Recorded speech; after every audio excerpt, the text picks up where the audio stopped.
Thanks for joining us this morning on our 100th live stream episode with a special guest, Jono from Culture Crusader, as we review the movie Signs, otherwise known as... I saw a monster. Can I have a glass of water? I got coffee. I got my own coffee. I don't think it'll work. I think would caffeine kill these things? I don't know. I don't know. Is there enough water? Water? That's true. There is water in coffee, so maybe that'll be enough. Hopefully you've seen the movie Signs. It's come out originally came out in 2002. But before we get to that, I'd like to introduce our guests. And Jono, would you like to say a couple things about yourself, your channel, and maybe your approach to how you review things? Yeah, sure. Thanks for having me on firstly. So my name's Jono. My channel is The Culture Crusader on YouTube here. And I mostly just do reviews of, I guess, like pop culture stuff. But I guess a bit of background, I've been really fascinated by storytelling for, I guess, the last 10 years at least, like most of my life, I suppose, even still. And I guess I started out writing just casually. I still haven't got anything published, but I started doing YouTube videos or reviews because I realized I was already like breaking these things down and talking to my friends about it and all that. And I just thought, I guess, why not make an actual channel and talk about it maybe to an audience if I can generate one. And I guess I kept putting it off for a while until finally Star Wars that got so bad that I just couldn't stay silent anymore because I just love that franchise and it was getting destroyed. So I made a couple of videos and sort of just kept going from there. I guess the way I see it is that there's kind of two biggest problems in Hollywood right now. And one is the obvious divisive political agenda that they're trying to push into everything where it's more like anti-morality rather than actual morality. And the other thing is just shockingly bad writing. So I guess my channel kind of aims to address both of those things while also highlighting actually good alternatives as well. And I also kind of try to cover some independent alternatives too, like smaller, independently produced stuff, but I haven't been as good with that as I've been wanting to. I guess I want to do that some more. Lately, the most recent things I've been covering have been The Acolyte and House of the Dragon. Yeah, which The Acolyte's terrible. And House of the Dragon is very well written, but I'm kind of hesitant to, recommend it to people just based on how much mature content is in it, I guess. But yeah. Right. Yeah. So this is great. I mean, I think you would be a good fit in talking about, we usually break these down into two major sections. We give a theatric review on whatever movie or series or even book that we're talking about, and then turn it over to a thematic review, which is the thrust or the main focus of this channel, to say what Christian themes are in this. Even if it's not designed to be a Christian movie, like today's movie Signs is not designed to be that there is usually a message that's in there that you can bring out and you can share with other people. Say, you know what, just like, in Arrival, the main character, Louise, was trying to reach out to touch and communicate with this thing that's bigger and greater than her. And likewise, that heptapod was trying to communicate with human beings. There's an analogy there about how God is trying to reach down to us, and the barrier that we have between us isn't language. The barrier we have is sin, and the sin is on our part. The sin is turning our back on God and rebelling against Him and walking away. So there's an example maybe of something that you can say that you can use modern storytelling as a way to convey the message of the gospel, just as Jesus used parables. So we look for parables in stories. So we're going to do that today with the movie Signs. Signs was pretty popular. So basically the idea of Signs, it was directed by M. Night Shyamalan and is a 2002 science fiction horror. But we usually don't do horror. Maybe the closest we came was Nefarious. This is kind of horror.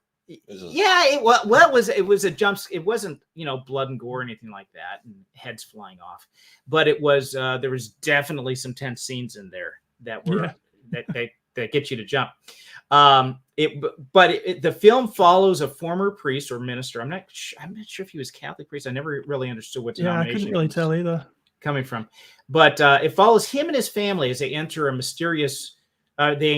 mysterious crop circles and impending alien invasion. Now I'm keeping this spoiler free right now. Obviously more happens in the movie, but I'm not going to talk about this just yet because I want to do a spoiler free review and then we're going to kick it over to spoiler filled review.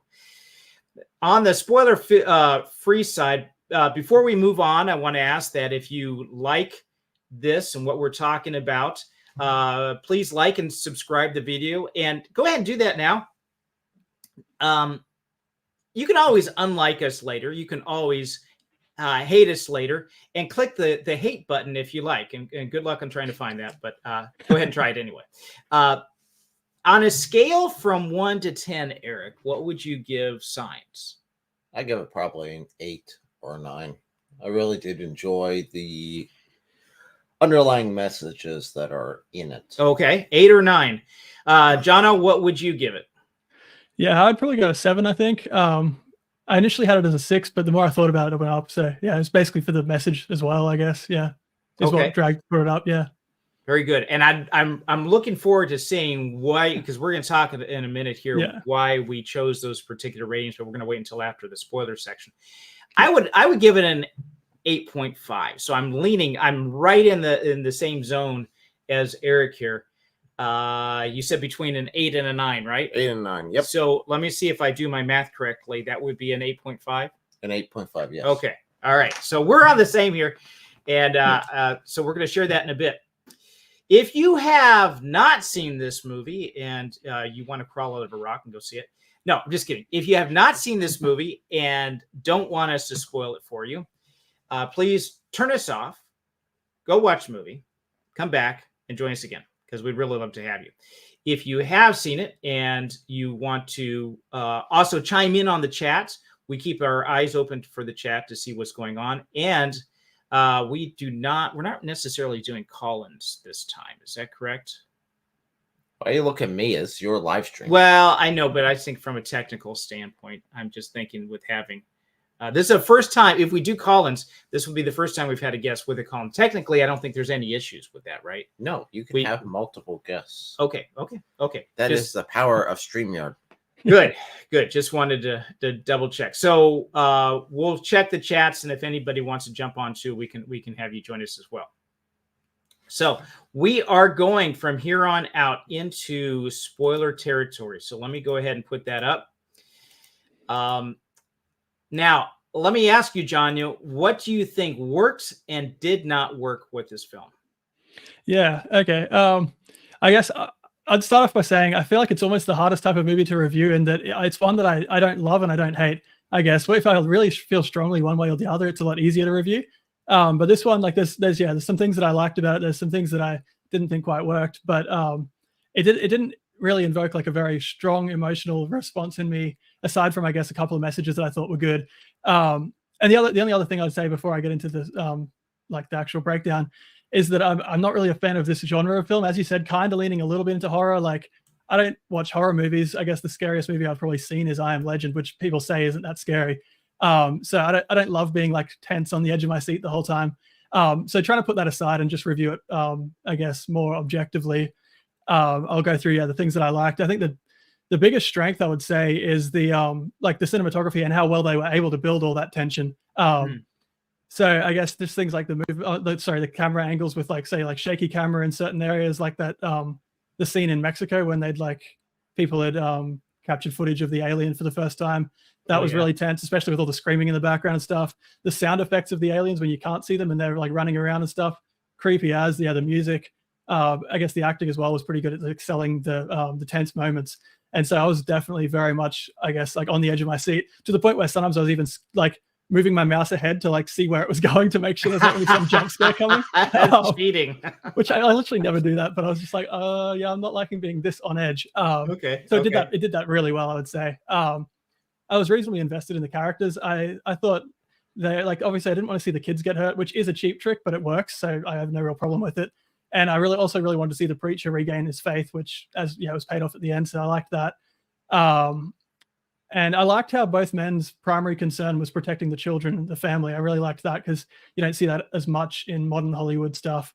Right. And then I guess a couple of these other minor things, like I liked how it basically focused on like regular people. It's not like focusing around crazy superheroes or like, really, really, really heroic people. It's just regular people trying to, I guess, survive a situation that's putting their family in danger. So I like that. I also liked it doesn't waste a lot of time. It's kind of every scene is that like in late, out early. Like it doesn't stick around and drag everything out too much or spend too much time trying to over explain everything, which I think was good for the that pacing. really hits your I think your perspective as a writer to write scenes like that, to exactly start late and end early, I guess is kind of a like mantra. I guess you don't have to do it for every scene, but I think a lot of movies these days they don't do it for any scenes, and it becomes way too bloated. Whereas like the runtime of this was pretty short, I think, from memory compared to modern movies, and I think that like that's part of the reason why. I guess there's a few like setup and payoff parts that I thought were well done as well. I really liked the setup with the sick dog, and he says, "Oh, we'll call the doctor," and his kid says, "What's the doctor going to do? Like, it's a doctor, not a vet." And he's like, "Oh, they'll do something." And I'm thinking, like, is this too small a like town to have a vet? Like, does that seem likely? And then you find out later in the movie that the reason he doesn't want to call the vet is because the vet's the guy that accidentally killed his wife in the car accident. Okay, I was like, that was really well done. I'm going to hold you off for just a second. Yeah, sure. And by the way, I want to make sure I did say both positive and negative, but I think because there's three of us here, maybe it would work better if we just do positive and then we all do a round of negatives. But I didn't realize that.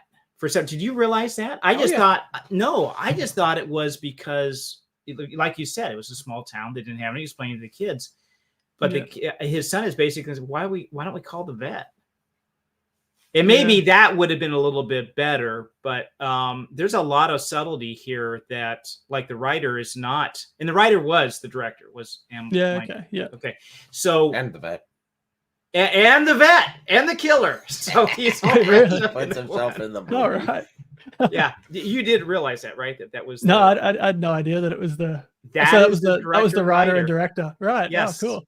Yes, and from what I understand, I was looking up some trivia on this too. That Mel Gibson, who plays the main character, Graham, did not realize until the day of shooting that the vet was going to be played by M. Night Shyamalan. Oh, right. So that interaction, and I think he did a convincing part. I mean, it wasn't awkward and overplayed or whatever. And there was there needed to be some tense, subtleness to that scene, especially when he drops the bombshell and they have this big first time they're really talking to you at your face. And you look at the facial expression too. Graham can't quite look him in the eye. And the vet is kind of looking at him like this. He's not looking at him straight on. He's kind of looking at him like this, getting a little defensive, holding back. So I thought that was good. And then he drops at the end. He drops that bombshell and he says, well, we're doing this. And, okay, I'm sorry about your wife. And, I really didn't mean to. Oh, there's an alien in my pantry. Yeah. It's like, whoa. Lead with that one. Yeah. Big news first here, guy. But, I thought that scene was probably the best acting from Mel Gibson in the whole movie too. Like, I thought his acting was good all around, but that scene where he's talking to the vet, and the vet's in the car, I thought that was the best part, probably. Okay, cool.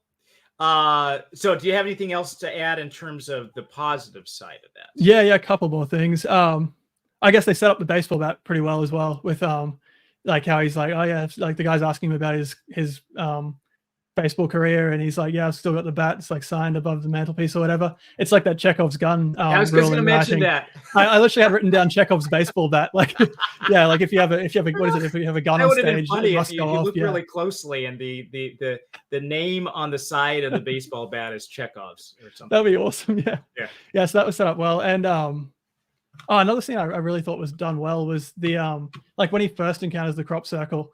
And he has that phone call, and we only hear his end of the phone call. And he's calling, I guess, his friend in town, who's, I think, son is like kind of a local hooligan who, like, troublemaker. And you just hear like just enough of the phone call to know what he's doing. That like his first thought was, oh, it's probably just the local troublemakers. I'm going to call the father of the troublemaker to confirm that it's not him. But I thought it was really well written to the point where like you're only getting half the dialogue, and it's explaining, I guess it's telling you all it needs to tell you about the scene without really breaking it down and having him like sit down to one of the kids and be like, oh, it's probably those guys, and explaining it all, like just treating the audience like babies, like I guess a lot of modern movies do. Right. So I like that. It kind of just let you figure it out on your own, kind of, oh, wait, what's he talking about? Oh yeah, that makes sense. I liked it. Yeah. Yeah, there's a real tough balance to be given, I guess, in writing to say how much are you going to give the reader. You don't want to spoon feed the reader and treat the reader as an idiot. Yeah. But you got these precious little darlings that you have set up, and you don't want to miss it at the same time. Yeah. So you're like the comedian. You don't want to be the novice comedian that says, and he was there all the time. Get it? Yeah. You know, it's overplayed. So it's I think that's part of the art form to it. Yeah. So, okay. Cool. Yeah. Do you have anything positive to say about Sure. this? And it's not like Interstellar. Not like Interstellar. Okay, well, there are some negatives, but I'll keep those for afterwards. Okay. The positives, I would definitely say excellent story build, excellent world building. It's consistent. The characters are consistent with themselves, as well as what you would expect a normal person to do. Mm-hmm.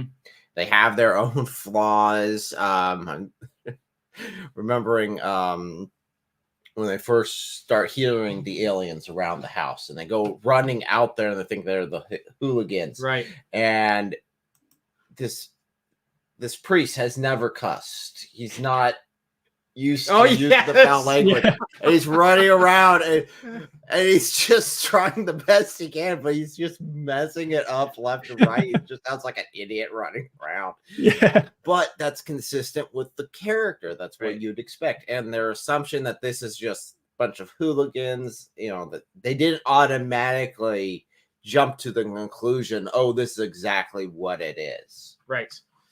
So there was that bit of discovery that I think was well balanced. Yeah, I liked that. Anything else? So I'd say those were the primary, other than the theological things that we're going to pull out later. Okay. Which is pretty good. So this probably overlaps a little bit with both of what you guys said, but I would say in terms of what worked, there's an effective use of minimalism here, meaning that you don't have to do much to get the point across, the feeling or whatever. And really good actors know how to do this. A little tick of the eyebrow, or a smirk, or turn of the head, or angle, or something like that. I think they did very well with that. I don't know if it was a combination of the actors and the directing or whatever, but it pulled it off splendidly. The film's ability to create fear and tension with minimal special effects and focuses on subtle details, I think was well handled. Like he has to, Graham, played by Mel Gibson, gets down under the pantry when he's getting to the pantry. He's using the knife. He happens to see that, and that is both very reflective surface to see under the door of the pantry, and it's a weapon. So and it has to be used that way. But just the hand coming down, it didn't have to be bloody, gory. Not no explosions as far as I know in the entire movie or anything like that. So it handled well. And that goes with the use of sound. Use of sound and visual effects were really well crafted. Even simple scenes seem really intense and engaging because of that. And what you said with the humor, I thought was good. There was some well-timed humor in there. Yeah. Well-timed humor within the characters. And they did such a good job balancing, like looking at the video while he's watching TV, he's watching the first images of the alien, and you got all the kids around there, and they reacted. He reacts, but he's also reflecting what the audience should be reacting at the same time. Yeah. So again, good balance. That's what you'd expect that character to do. You have empathy for him. He's with you as you're going through this. So that with the humor too, I didn't think it distracted from the movie. I thought it added to it. Sometimes you can have a movie go along and they add, because I know there needs to be some humor. We need to make it a little more lighthearted in the scene, but it's out of place. It doesn't build with it. I think this did. Yeah. Character development. This is probably the greatest strength. I'll end with this one. Character development and performances. The character, the development, the transformation that Graham has is the most important part, especially with his journey going forward. And I think Mel Gibson comes off and plays the part pretty well. This is an alien invasion taken from the point of view of a family. Now, before we get into the negative parts, I know there are some, maybe what somebody might say is a plot hole or something, to say that why didn't they do this, or they're not showing some things. This is from a point of view of a family. So if someone says that there's lack of alien screen time that's shown, where we don't know what's going on with the aliens, why aren't they showing what's happening with this? What's their motivation for coming? Where's their technology? They don't have any technology or anything that you can see. Somebody might say, for a movie about aliens, we barely see them, which was a letdown. And that's all based on someone's expectation. If you're coming to see this movie with the expectation that this is another Independence Day, it's not going to see that. This is more like, what was that movie? Silence. Quiet Place? The Quiet Place. Thank you. Which I think they're coming out with. They're number 2. Well, prequel to it. Prequel, that's right. Prequel going back in time. But that was another. All prequels and sequels. But anyway, or reboots. That was from the point of view of a family, if I remember it correctly, right? So this is also doing that, and you're not getting all those aspects. You're seeing how it affects this one particular family. And the only view that they have of what's going on in the outside world is their TV. Mm-hmm. That little box is giving them a glimpse. So if you're disappointed about that, it's just because that's not what the point of the movie is. The point of the movie is how it affects this particular family. And so that, I would say, would be a possible shortcoming in people's minds. And the other thing was, I disagree with you a little bit with pacing. It felt slow. And maybe the only reason why it felt slow is because we're used to higher paced movies. True, I think that it did use good, subtle, it did use slower pacing for effect, because you do need to build up that tension. Yeah. But it did feel a little slow to me, but that's just maybe from a personal point of view. Okay, so those are my negatives. I have one more thing, one more positive to add, and then I'll go into the negatives. Okay. The positive, and I wanted to pull this out, Jono pulled this. Jono pulled this out about the two men being protecting the family, protecting the two brothers, basically. If this was written nowadays, of course, they would be gay, and this would be a whole homosexual thing. Instead, you see just two brothers focused on a family, a father figure and an uncle, and they are both really strong in their own ways. And through that, they're able to protect the family and help these young people grow up. And that, I thought that was such a powerful message. You're right. That's really strong. I also liked how the brother, he was kind of painted, like in the scene talking about his baseball career, he was kind of painted as a bit of a screw up, like as though he'd kind of peaked in maybe high school and he'd never really gone anywhere with life, and he was kind of thinking about joining the military but hadn't gone through with it. And yet, even though he was like that, he was still like really good and able to be heroic and protect the kids and all of that. And so it was almost like a bit of a message. I hadn't thought about this until just now. That, like, I guess even if you haven't done everything you wanted to do and haven't been everything you wanted to be, you could still like do the right thing, do the good thing, and protect those who count on you and all of that. I just thought of that then, but I really liked that. Yeah. So he ended up not being a loser. He was in the right. Yeah, exactly. Right? Yeah. So yeah. And one other thing I missed that I liked as well, I really liked the scene after the asthma attack, like the next morning, when he says the brother, I forget their names, but when the brother says to Mel Gibson's character, the father, he's like, that quote about there's things I can take and things that I can't take.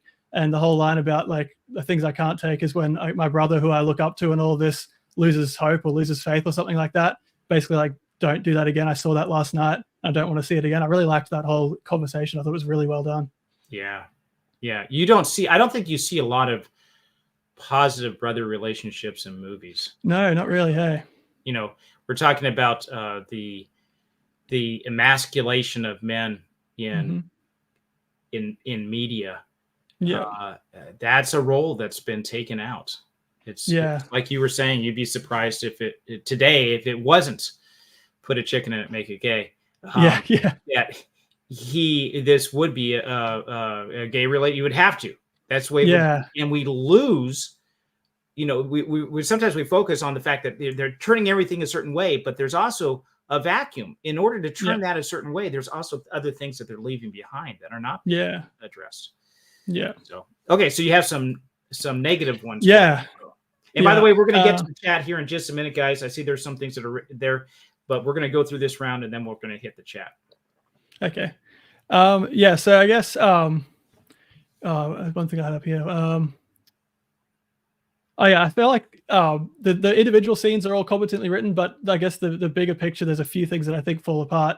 And that's kind of similar to what you're saying about the pacing. You felt like it was slow, and I was saying it felt like it was in late, out early. I was kind of thinking of that from the individual scene perspective, like each scene didn't waste a bunch of time. But I hadn't really thought about what you're saying with pacing, and I might agree with you that there might have been some scenes in there that maybe didn't need to be there and sort of did slow it down a bit. But I guess getting to the things that I felt like sort of fell apart a bit in the big picture is some of the I guess some of the message. I feel like I'm trying not to get too much into the themes part yet, but I didn't feel like it was necessarily justified that well. I felt like it was trying to tell me that the wife had to die to, I guess, to tell them the things that she told him right before she died, so that he would know how to defeat the alien to protect his son. I don't know if I've misread that, or if that was kind of part of what it was trying to say. Like, I guess all things work together for good in the end. But I didn't really feel like he needed to have been told by his wife what to do to protect his son. Like, I feel like when there's an alien with your son in front of you, you're probably going to do something to try to protect him. You're going to look around for something to grab. The baseball bat's right there. It makes sense that, like, it almost doesn't need any kind of prophetic almost words from the mother or the wife before doing it. Like, I feel like she could have not said anything before she died, and the ending could have gone the same way. I feel like that's probably one of the biggest parts that it falls apart for me. I guess, like, on an overall level. So it's more or less you felt like it was not necessary because almost. Like, I think, and actually one thing I'd probably like a way that I might have possibly done it differently is because the aliens were what do you call it, like allergic. Their weakness was water. Rather than having them discover it almost by accident, I would have maybe, I don't know how you would have worded it, but I would have maybe had the mother say something as she's dying that, like, tells them that water is the key somehow. I don't know how she would do it without giving everything away. And then you could have had that, like, maybe one of the kids had latched onto that and was just constantly having water everywhere because of what the mother had said before she was dying. And that's the justification for why there's water all around everywhere that they need to defeat the alien. And he realizes it in that moment, like, oh, the water's the key. Like, whatever she said to him comes to his mind at the right time to defeat the alien, as opposed to just the thing that comes to mind is, I'll grab the baseball bat and swing it. It seems a bit like less well justified, if that makes sense. Right. And then I guess if you want me to go on with some of the other more just more minor things, I feel like there's some parts where I mentioned where I really liked that they told you stuff without treating you like an idiot. And I don't think there was necessarily any parts where it really did treat you like an idiot, but there are a few parts of exposition where I felt like it was a little in your face, where it wasn't like, it could make sense that the characters were saying these things, but it was also kind of obvious that they were saying it specifically for the audience's benefit, if that makes sense. I feel like there's kind of like varying degrees of obvious in exposition, and sometimes it's so in your face that you'd just be an absolute fool to miss it. And there's no reason why the characters would say it. This isn't in this movie, but it's been in general. Sometimes there's no reason why the characters would say it except for the audience's benefit. And I don't feel like this had any of that. And then there's kind of in the middle where it's like, it might just be obvious because I know what to look for. And maybe for the casual viewer, it might not be obvious. An example of this is the woman, I think it's the police officer. Yeah, she calls him father. And he's like, don't call me father. It makes sense why they're saying that. I feel like me watching it, I was immediately like, oh, that's a very simple and easy and maybe a little cheap way of telling us that he's a preacher who's not a preacher anymore. It's also, I guess it's a very efficient way of doing it. And so I'm kind of on the fence on this one. I don't know. I think I would disagree with you on that. I would think as somebody who's trying to shed that past, and he is in a small community where people are used to treating him and calling him by that, it's difficult for them. Actually, that's a good point. To get out of that mode. Yeah. It's not that I felt like it was that just happened recently. Yeah. Actually, like, do we know how long ago it was? No, I don't know. it's still fresh. It Yeah. could be it could be within last year, it could have been the last 2 years, but I don't know if it would Yeah. have gone out too much further than that. Like he goes Yeah. into the drugstores, is getting, I forget what he was picking up, but the clerk or the pharmacy technician or whoever's there Yeah. starts just confessing to him. Yeah. I actually really liked that scene. It was funny Very when she's awkward. like about the number of Yeah. curses that she said. Yeah. She's like, oh, actually, no, it's not 37, it's 71. That was funny. So, you guys are not allowed to talk to her anymore. No. Yeah, yeah. Stay away from her. Right. Golly. Yeah. Yeah. So I guess I'm not saying that it was like completely unjustified that they would say that. I guess it felt a little transparent that like when I watched it, I was immediately like, oh, the only reason that you put this scene in is to really obviously tell us that he's a former preacher who's no longer a preacher. I don't really know if I would have had a better way of doing it. I just think sometimes there's exposition scenes where it's so flawlessly integrated that it doesn't jump out at me, and I have to like kind of think back and be like, oh wow, that was setting that up back there, and I didn't even notice it. Kind of like with the vet thing. That right. I didn't notice at all. So I guess there's some good examples and some ones that I didn't feel like worked that well. Right. There's like one scene where the kid doesn't speak at all like a kid. He gives that whole speech about like how many years from now, like this is the most important day in the world, and everybody's going to want to look back on this when he wants to tape the news recording. It felt like an adult speaking from the body of a child in that scene, I reckon. Although the other kid, the sister's response felt very much like a kid, where she's like, my ballet recital. He gives this whole long speech trying to convince her, and she's just like, my ballet recital again. So I guess, I don't know, it's a bit, I guess maybe, I didn't like but he's also an older brother, and I've seen that a lot with siblings. You'll have one that's just like, I'm the parent here. I'm the one, who, especially with an age difference like between the two of those. We're not just talking a couple of years. It looked like maybe 4 years, maybe 5 years between the two of them. I guess also he could have been repeating something that someone had said on TV. Like, so that doesn't really fall apart too much. One other thing, I didn't. When Mel Gibson's character gives the monologue about the two types of people and how they react to situations like this. Yeah. There's the ones who view it as luck and the ones who view it as miracles. Initially, I quite liked that. And the more I thought about it, I wasn't really sure that it held up. That like I don't really think that's the only two ways people would react. I guess it's very interesting to think about how like I might react in a situation like that. And obviously, you view everything through like the lens of your beliefs. But I don't think that everyone who even believes in a higher power would think it's a miracle. There's probably a lot of people who would think maybe it's demons or this or that. And so it could be the opposite. I don't know. I guess I'm kind of nitpicking because it's not like a terrible scene or anything like that. I just didn't feel like if you really think about it and break it down, it's as like black and white as he was making it out. Correct. Yeah. Yeah. And the other thing with that too, you might say is, and I'm not trying to put up a defense for this necessarily, but that is that particular character's point of view. And not necessarily a treatise that is spoken of by someone with an IQ of 720 or something.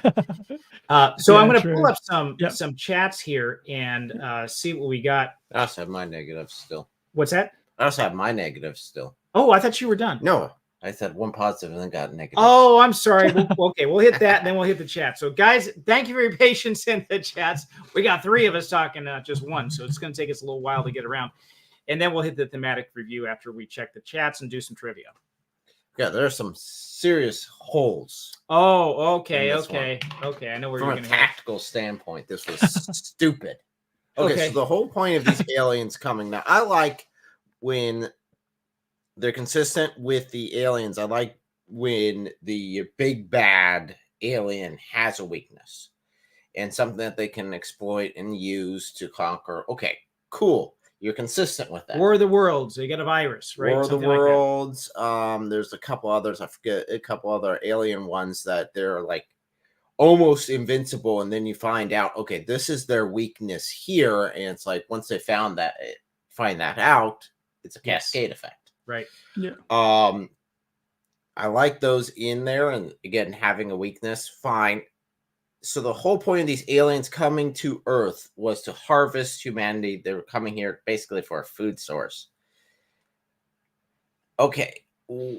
Why are you picking the one planet that's like 90% poisonous to you? That literally poison falls from the sky to burn your flesh in some of these locations. Okay. That's a good I point. mean, that is okay. So we got deserts, so those would have probably been the only place I would have. And we're staying away from rainstorms, by the way. Yeah, we're not going to land in rain. We're not going to land in rain. The lack of technology was something, but then again, I can understand you don't want to leave anything behind. You want quick strike ins, quick strike out, and it counts on what sort of technology they rely on. If they rely more on manipulation of their biology in order to make them more. The one alien that was holding his son had, you can see it's like a camouflage effect. Yeah. Right. So I could see that being that they have basically manipulated their bodies to be the apex predator. Again, I would have definitely expected some sort of protection against water. Yeah. In that case. But I'd say that's the biggest blaring hole in the entire thing. If you're smart enough to have intergalactic travel or interstellar travel, you're smart enough to realize that water can hurt you. And possibly wear a raincoat. Yeah. Yeah. Here's a counter argument. Okay. Because I think you're right. That is, and people have pointed this out as being a problem. We're treating them as like the Independence Day invaders coming in, and we're just going to ravage whatever, take whatever resource and look like we were actually the resource itself, and then leave like like locusts coming in. What if these were aliens that were on their last leg? They're starving. They're broken off from the rest of their group. They're the last of their their species or whatever. They're just stumbling upon. They finally reach this other planet. They can actually breathe the atmosphere.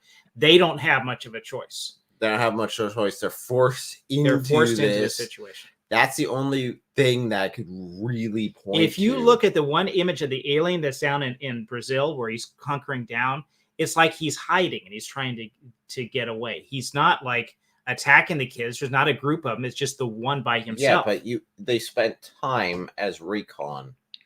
That could be. They spent so they had enough time just to sit there and watch. Not only sit there and watch, but have ships above where it is obvious that they are there. If you are doing a tactical strike and it's just a raid, you're going in, you're taking this resource and you're getting out. You don't want them to know you're coming. Okay, so I think you've got a valid point here, and I don't want to belabor this a whole lot. Hopefully, you don't have a long list because I want to keep. I know. The writer is probably not. I was just gonna say he is not. Look where he's coming from. He's not. He did The Sixth Sense, so he writes these plots with a twist, right? Writes them with a twist. Does the setup. There's a scary part to it in like Sixth Sense and so forth. He's had some flops, but he is not a military strategist. No. So that would be a weak point, and I think you're probably correct. You got something else? No, I say that's the major. Okay. That's a major one. One thing that I saw that bugs me every time I rewatch this story is when they're boarding up the doors. Oh. The doors the door opens the other way direction. Yeah. That's a bit of an issue. Yeah, I actually wrote that down initially. And then I was like, maybe they've just put enough boards over that the aliens can open the door, but can't like push through the boards. But I don't know. Yeah. Their weakness is water and pantry doors, so they can't get through like that, right? Yeah. So definitely would have isolated down the amount of entrances. Yeah. Probably would have had everyone just sleep in the basement from the beginning. Yeah. And you can, if the door from the basement swings inward, board that up and go from there. And but these are a bunch of farmers and they have no guns. Yep. All right. In America. That's even in Australia they have guns. What's that? Yeah. I said even in Australia, farmers generally have guns. Like I thought there was a gun ban in Australia recently. There is. So we can't carry guns in like public or anything like that, but you can get licenses for hunting or different things like that. Especially if you've got a property. If you're just like living in town, I don't think you can own a gun or have it in your house. But yeah, most farmers in Australia would have a gun, at least one, probably a bunch. Yeah, those angry kangaroos, they're pretty vicious. Yeah. This is the United States, though. Yeah, exactly. In America, so much more. It was, from what I understand, it's supposed to be in Pennsylvania. Yeah, no. Yeah. No, there would be quite a few. Please remember to silence all cell phones. I do. in We the middle have of gone the- longer than what I expected, so I think that's just part of. No, actually, it should have already been off. So, and that was my son, who knows when I do these live streams, so we'll have to talk with him. So we there was. I'm going to go ahead and switch over to the chats. Finally, guys, thank you for your patience in the chat sphere, and see what some comments we have here. This is one that was brought up as I've seen this as a theory. They were not aliens, they were demons.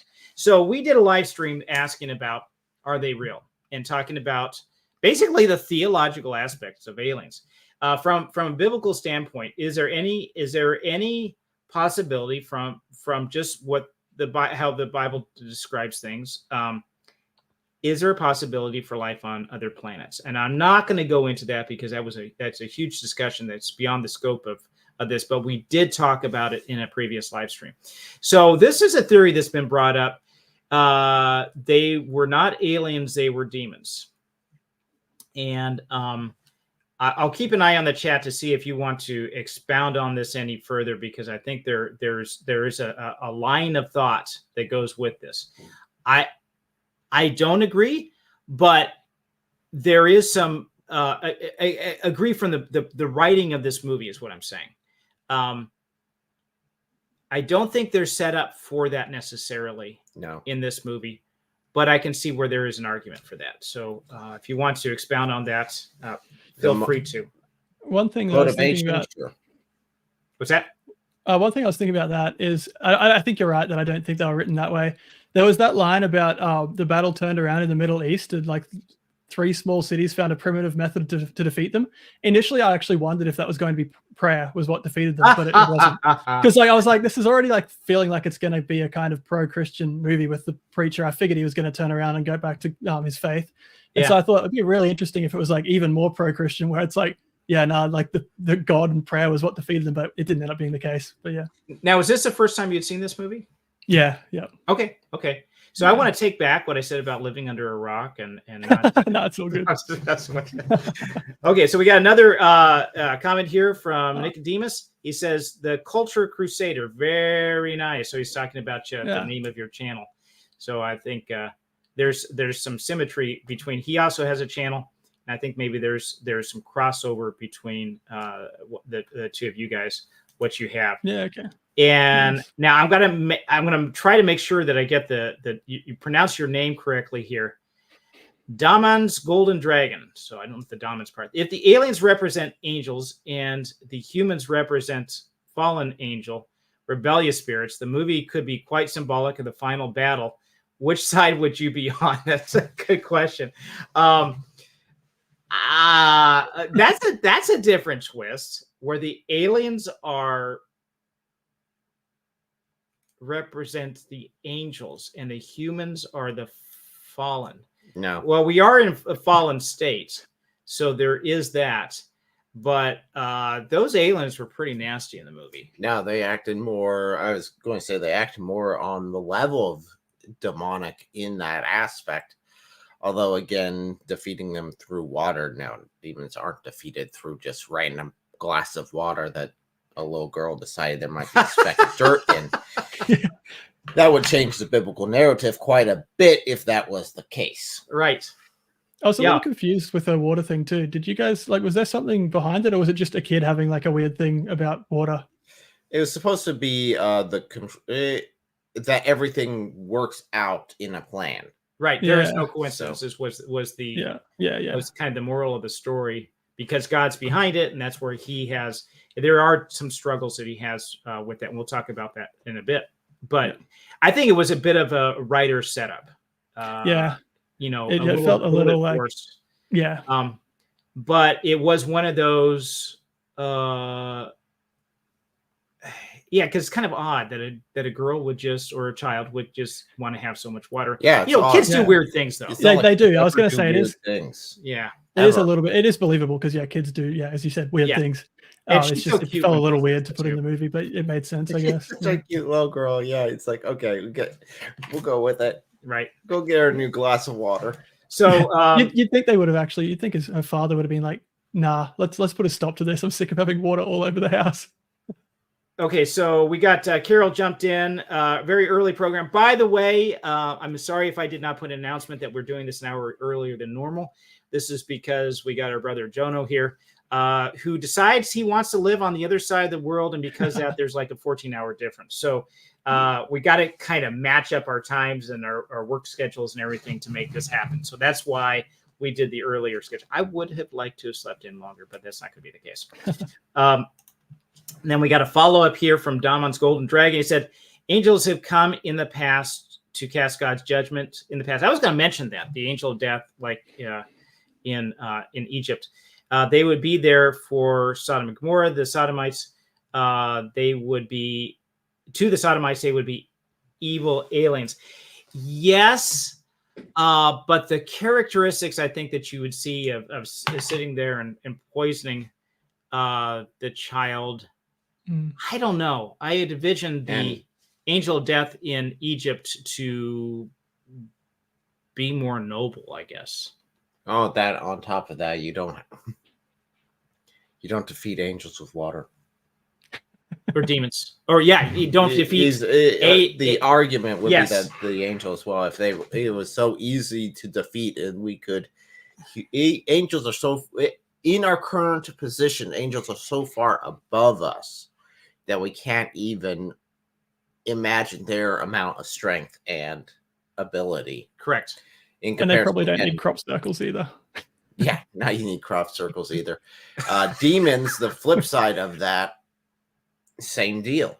They are so far above us because they're fallen angels, and they still retain at least their physical, some of their angelic nature. Yeah, some of their angelic nature, and they're still so far above us that we cannot do it on our own. And the Bible does say the weapons of our warfare are not carnal; they're not physical. For the pulling down of strongholds, that our weapons in Ephesians chapter 6 talks about their weapons, spiritual weapons. We're not fighting against flesh and blood, but against these spiritual forces, and that really is a true battle that's going on. But we use the word of God like a sword. We use faith as a shield. We have salvation that protects us. We have, on and on, talking about the armor of God there. And in Revelation, it talks about us overcoming the enemy by the word, the blood of the Lamb, the word of our testimony. And that means what we see that God is doing in our lives, and not loving our life to death. That pride is out the window, that we've given up on our life. We already died with Christ, and we've been risen with him. And so our life doesn't mean anything. We give up our life easily for that. I should caution that a little bit. It's not like we're committing suicide. Our life does have value, but it's in him. There's an eternal value to that. We're willing to lose our life for a purpose. Yes. That's the case. Right. Just like a soldier's willing to lay down their life, and through that become, I guess, able to obtain glory in the same way we can lay down our lives in this regard. Now, mention about the angels being so far above us and the demons being so far as capability above us. In the same way, God is so much further above them. Oh, yeah. Angels are even above us. So, yeah. We get to call for help, and we can directly go to the throne of God himself and make a request. Correct. He is OP. Okay. Carol had another comment here. Let's stop at the blue planet. We don't have blue on our planet. I wonder why. Yeah. So that feeds exactly into what you were saying. The tactical screw up. Yeah. And again, being advanced civilization, but no rain suits. So there was a commenter. I was reading through some of the comments and some of the other reviews on this video, on this movie. And there was one commenter that really stuck out at me. And it was from KYoung-KJ7HR. He said, "These aliens must be tired of life. Who breaks into a house where Mad Max, the Joker, and the little brother from Kevin McAllister live?" So right. that was pretty good. We want to put it all in focus here. So some trivia. We have the Joaquin Phoenix, I'm probably not pronouncing his first name correctly. He played the brother in this movie. He replaced another actor who was originally going to play the part. Now that actor had to be pulled out of the film due to a brain tumor, which was found out later to be benign. But that actor was Mark Ruffalo, who then later played the Hulk. So if you can imagine this movie with him in there instead, I'm not sure how it would change it. Hulk smash. I'm not sure how that would change the dynamic.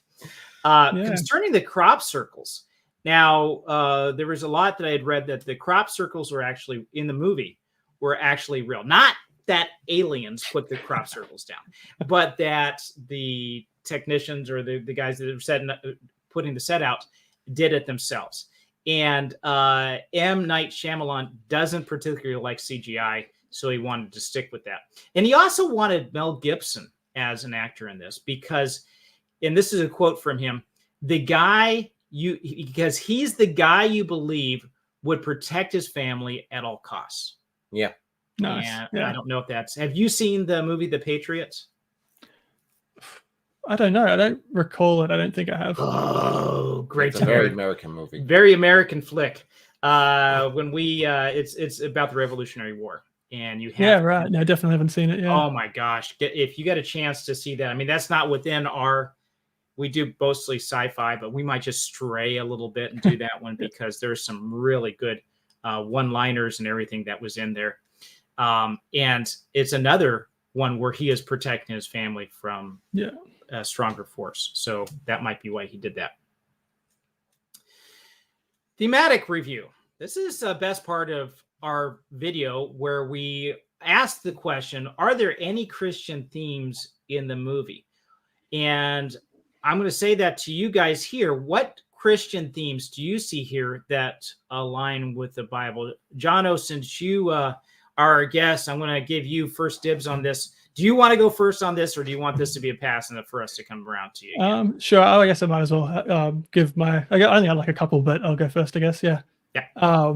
So I think I felt like the main message seemed to be that I guess no matter what happens, God has a plan, and even if things seem terrible in the moment, they end up being for your own good in the long run.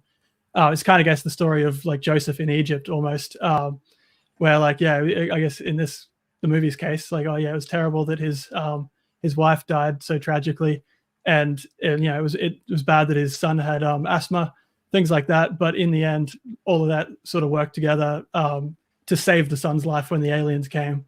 And as I said, I didn't feel like the mother needed to die for that to happen, but I still liked that was the message they were going for there. I guess though, one thing that I kind of would have preferred if they had with that same message, but I would have liked it more if he had he decided to go back to his faith before being shown basically that like God had everything in hand.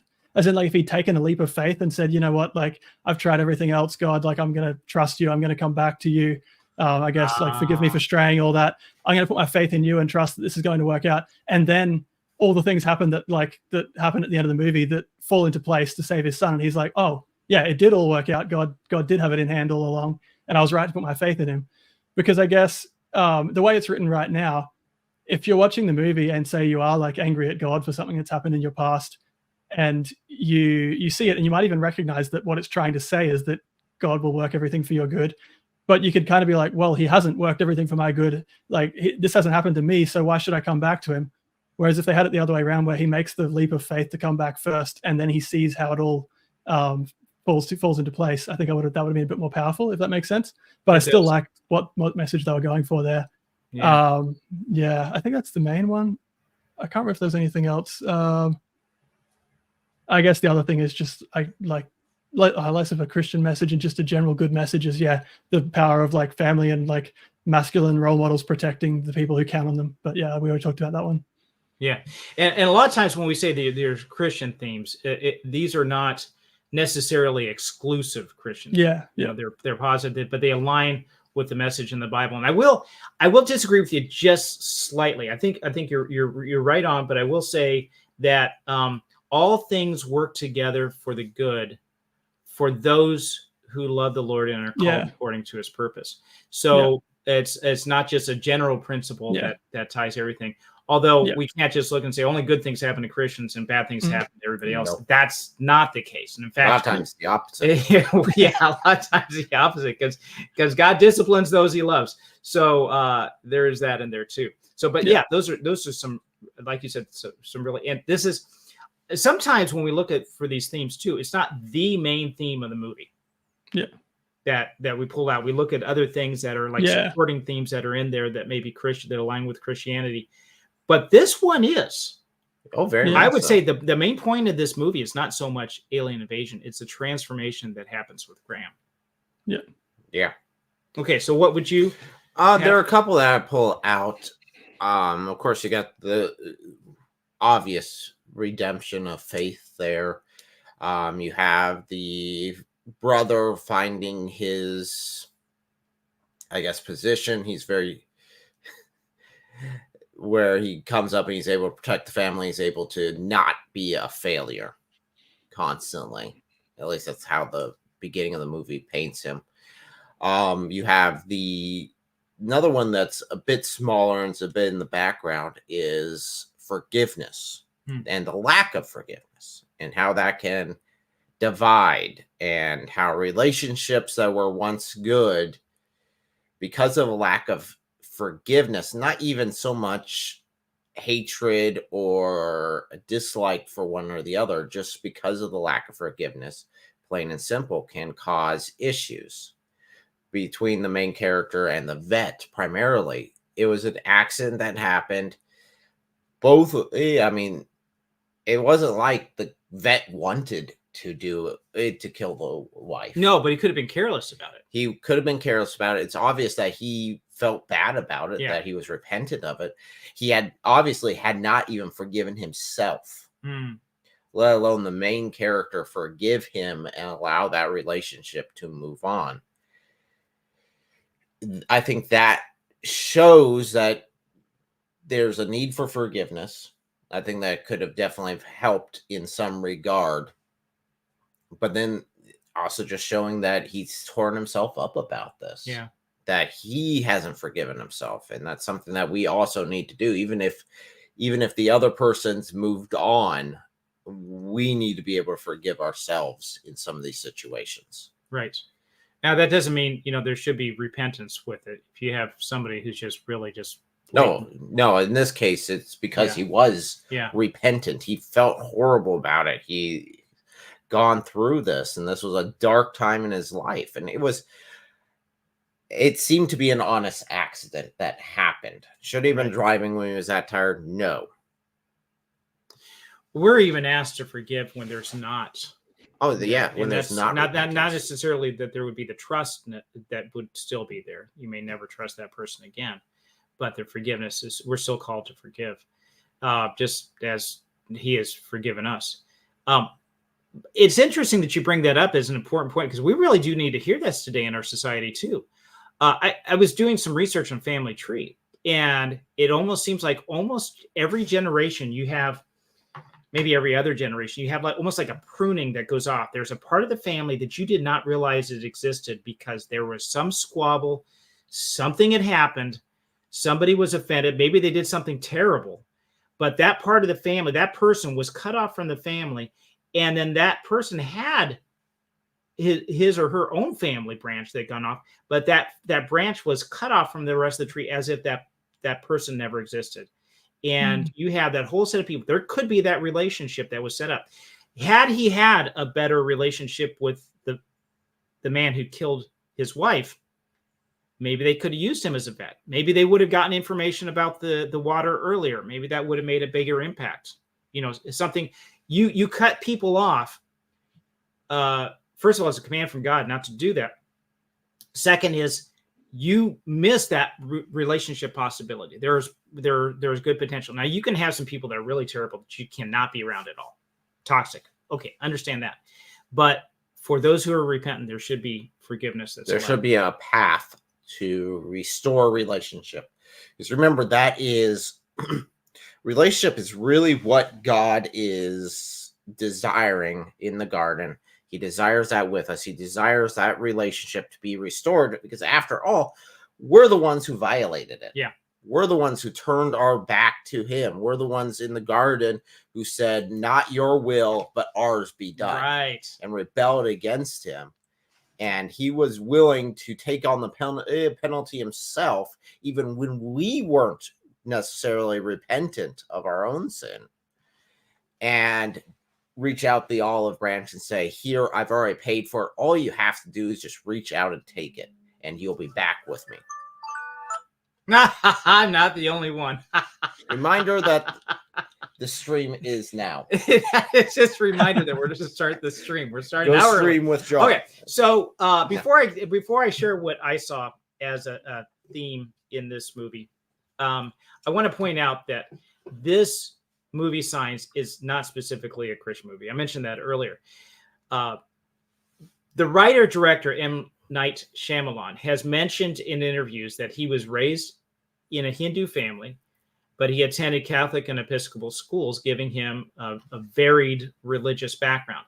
But he has not explicitly stated adherence to any particular religion in any of his public statements. The movie Sign represents more than half a dozen themes that align with Christian teaching, even though it's not specifically a Christian movie whatsoever.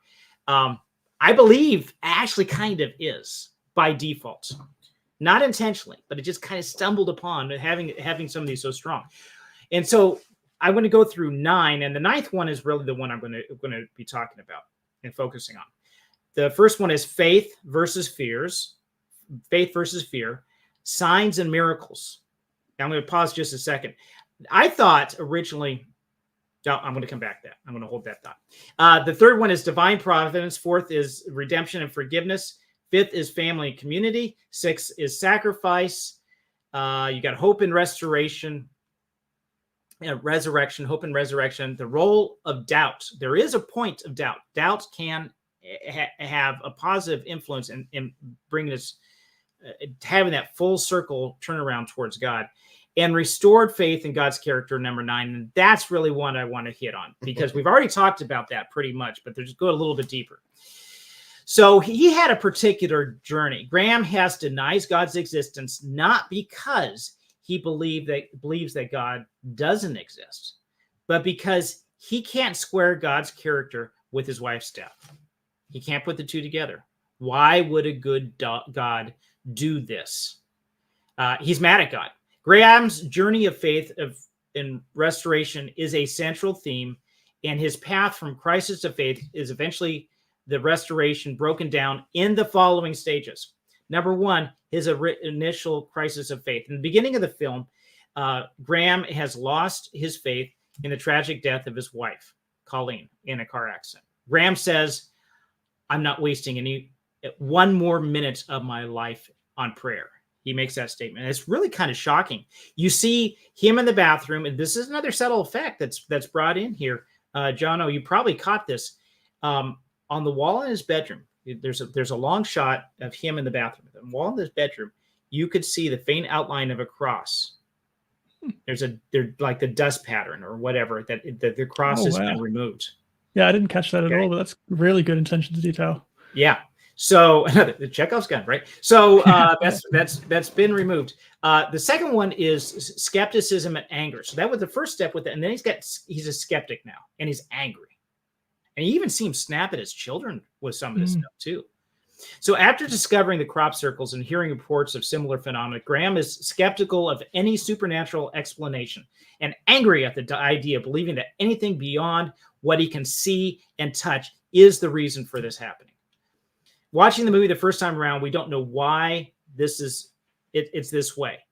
The events around his wife's death and former role of a minister are slowly revealed as we come by, and then we see these pieces come together and say, okay, that's why it is. Graham says, is it possible that there are no coincidences? And he asked his brother, are you the type, this is that big discussion he has with his brother here that you were talking about earlier, Jono. He said, are you the type who believes in miracles and looks for signs, or are you the kind who believes in things things happen just by chance. That people just get lucky. Now, this implies that he believes that things are happening just by chance, that God is not involved. How could he be? Because if he were involved, he would have saved his wife. He cannot stand or conceive of a God who would have let her die the way she did. So that's the second stage. The third stage is confrontation with the unknown. During the various strange occurrences and sightings of the aliens in the pantry, the family faced an undeniable evidence of extraterrestrial presence, challenging Graham's skepticism. So now you got something that's almost, not quite, the aliens are not supernatural, but this uncanny unknown is out there, and he's forced to confront it, because otherwise, before he was just like, hey, it's not here. If I can't feel it or touch it, it's not real. Then he has his personal revelation. When Graham visits Ray Reddy, that's M. Night Shyamalan's character, the veterinarian who killed his wife, and hears about his encounter with an alien, Ray's acknowledgement of the existence of the alien forces Graham to confront the possibility of something beyond human understanding. And he drops a bombshell. I locked him in the pantry. So far, do you see the tension that is growing? We have this chain of events that's happening, that Graham is going from skeptic, so now he has to force this unknown. I can pretend God's not there because I don't like the way that God looks after seeing what happened to his wife. But now I have to confront this alien force. And it's a way of him actually confronting God. Restoration of faith. At the end of the movie, the culmination of events leads Graham to believe in a higher power and the idea that everything happens for a reason. His son is saved by coincidence, not able to inhale the alien's poison gas because of an asthma attack. That fact itself changes his mind. And like you were saying earlier, Jono, it would be nice if it'd be an interesting, different way to tell the story if it had done ahead of time. And that way it is a leap of faith. Here is more like it's right in his face. He's showing it. And so he didn't need as much faith to say that, okay, there really is a God. Yeah. One thing I wanted to say on that is just also, it's not to say that you can only, I guess, come to faith through a leap of faith. Like there's plenty of examples, or at least a couple that I can think of off the top of my head, of people in the Bible who were shown explicit proof. And then they went on to, I guess, bring other people to faith. Obviously, Paul, the apostle, is a good example of it when he had his divine revelation, of like when he saw Jesus. Right. Even Thomas, when he doubted and Jesus showed him the definitive proof. So I guess, yeah, it's not to say that there's only one way you can come to it, I guess, is what I'm trying to say. No, but then it may have sounded like I was saying that earlier, which I wasn't. Yeah. Okay, but then there's also what Jesus said to Thomas, or after Thomas. Yeah. Was blessed are those who don't see yet believe. There's an extra level. There's a deeper level that's there. Morgan asked him after his son, I guess, regains consciousness or more awareness after his asthma attack, and his dad is holding him in his arms, basically bringing it almost like a resurrection type of thing. He says, did someone save me? And Graham, who earlier refused to pray, now answers, yeah, baby, I think someone did.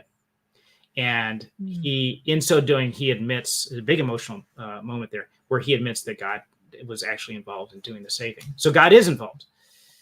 So that's where we see and I think that's such a powerful thing. We need to remember this, that people who are going through things like this,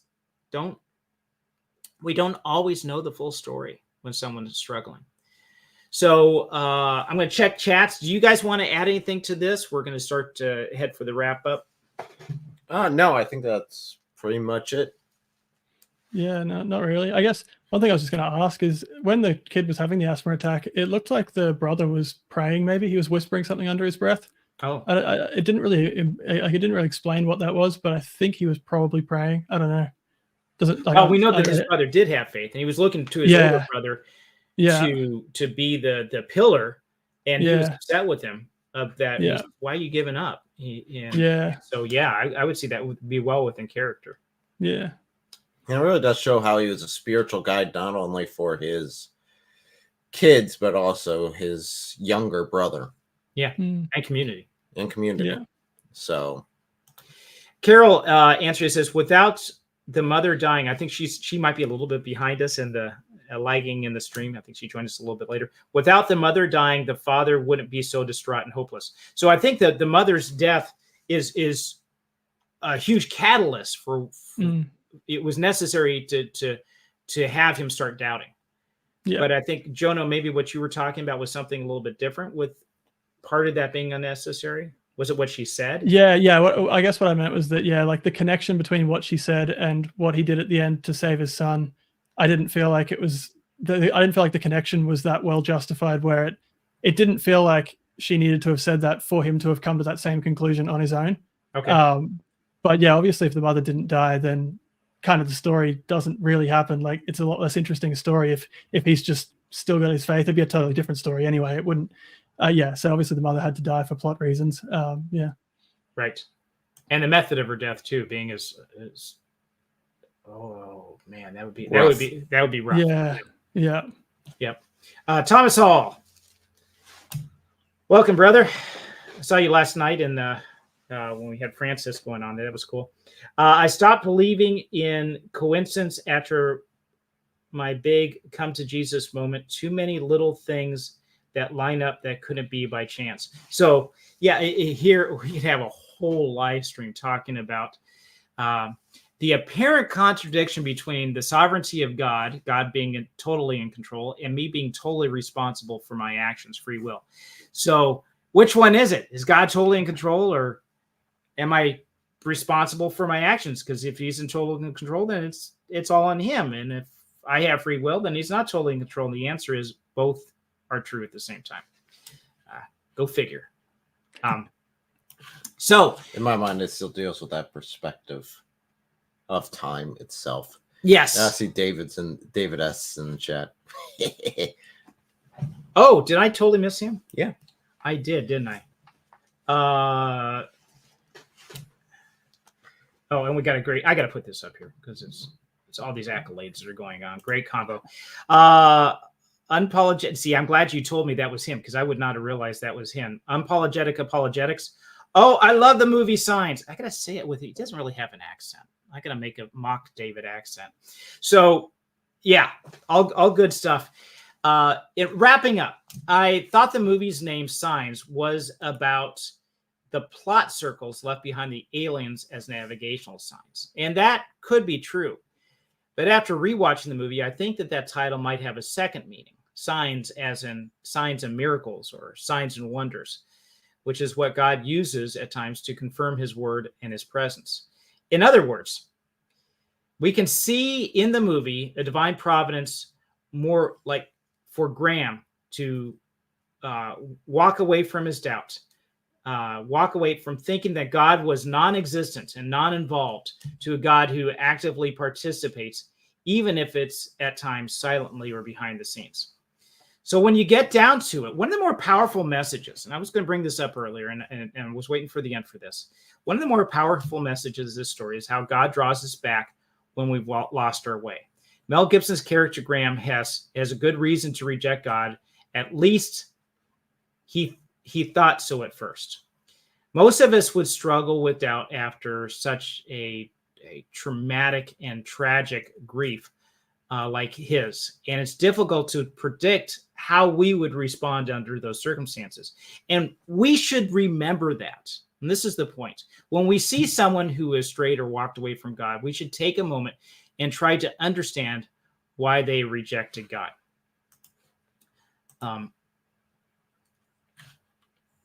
James 5:19-20 says, "My brothers, if any among you wanders away from the truth, someone brings him back, let him know that whoever brings back the sinner from wandering shall save his soul from death and will cover a multitude of sins." 1 Peter 3:15 says, "But in your hearts honor Christ the Lord as holy, always being prepared to make a defense for anyone who asks you for the reason for the hope that is in you, yet do so with gentleness and respect." And so if we see someone who is struggling, a person's reason for rejecting God is likely deeper than we realize at first. Personal evangelism takes time. Getting to know a person, getting to know the struggles a person has, and then be able to speak words of encouragement or correction or instruction in their situation is always helpful, because we want the same from other people if we're in their situation. God is patient with us. We should be willing to extend that same grace to our brother or sister. Dun, dun, dun. Coming next, Jono, do you have anything coming up on your channel that you want to talk about? Yeah, sure. So I guess as I said at the start, I've been reviewing The Acolyte recently, which I saw you guys reviewed and you guys gave up on, which absolutely makes sense because it's terrible. But I've been having a lot of fun reviewing it, just making fun of it, because it is just one of the worst things I've seen in so long that it's hilarious. So I've been working on, I just put out the episode 4 review the other day, a couple of days ago. And then just started the script for the episode 5 review. So I'll be going all the way to the end of the show. I'll probably be making fun of it the whole way, unless somehow it has some kind of turnaround and just comes back incredible, which is highly doubtful. Well, you know what? Did you see Picard? I don't know if you follow Star. No, I never got into Star Trek much. So I heard Picard season 3 was really good, though. That's what I heard, that they actually did turn around. I said no, I wasn't going to venture into that. I didn't want them to ruin the picture that I had from Next Generation. But so you're a braver man than I could not. Season 3 was enough for me. I watched that and I said, no more, I'm done. So we'll use you as the canary in the coal mine to go in there and say, is it safe? Can we venture back in? Yeah, I wouldn't bother unless you're interested in just watching it for the laughs, which is what I'm doing. Oh man.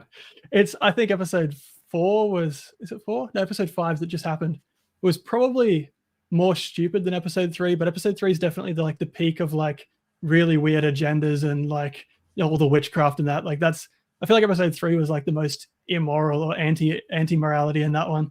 Episode 4 was whatever, and episode 5 is just like really dumb. That's basically it.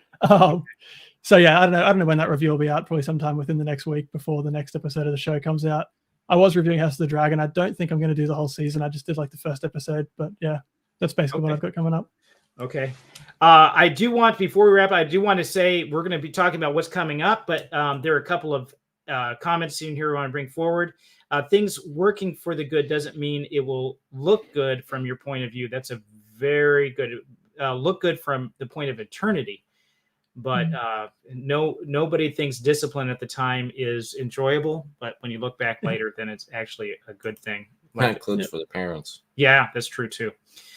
Unapologetic apologetics said also they are a sign to God, like what we see in the Gospels. A sign is meant to point to something greater and more meaningful. Yeah, sign is gives us direction and lets us know what's going on.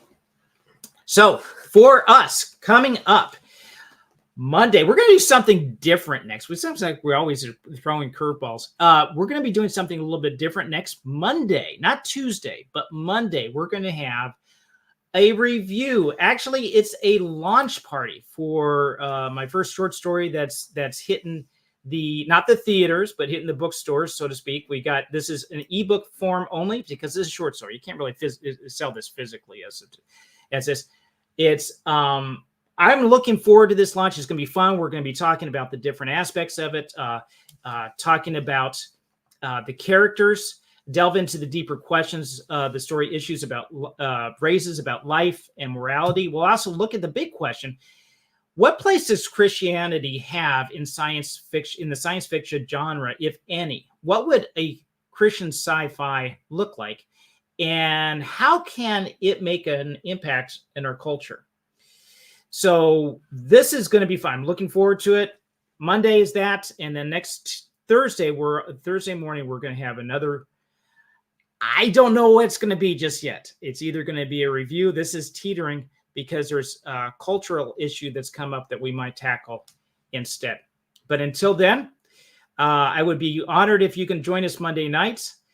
And until then, God bless you. And thank you again, Jono, for joining us. It's been thanks for having me. I think you've really added to the conversation. And it's been thanks. I've enjoyed it. So Ending screen. Where's the ending screen? Until then.